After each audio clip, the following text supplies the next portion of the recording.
ஐயா நான் சொல்றது புரியலையா? 10 லட்ச ரூபா பணம் வேணும்.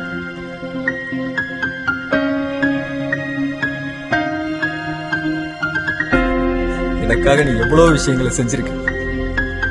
நான் வேணும்னு நினைச்சப்பெல்லாம் என் கூட இருந்திருக்க.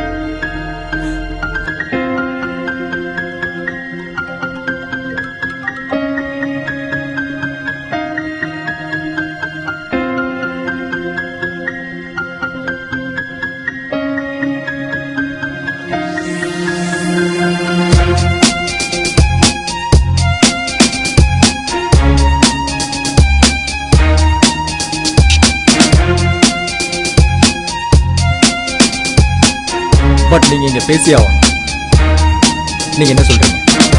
இப்ப வரைக்கும் யாராருக்காவோ வேலை பார்த்துட்டு இருக்கீங்க. வாழ்க்கை முழுக்க இப்பதான் நினைக்கும் போது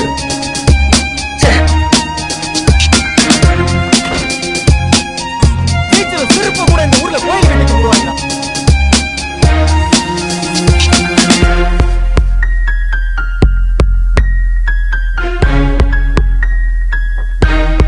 ஆனா பயம் பொதுவான விஷயம் இல்ல. பெருசு முதல் தரலையா? ஆடிக்கு ஒண்ணும் இல்ல. வீட்டை வேற போட்டாங்க. நம்மளும் இங்க வர சொல்லிட்டு ஏதோ டைவர்ட் பண்ற மாதிரி தெரியுது. பத்திரமா தான் இருக்கான்.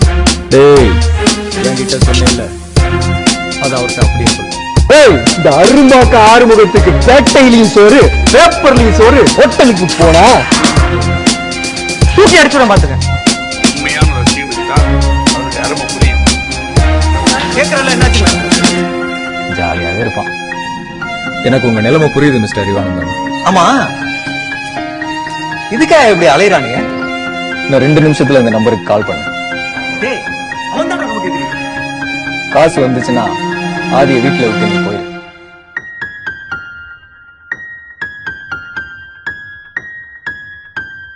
உன்னால முடியும்.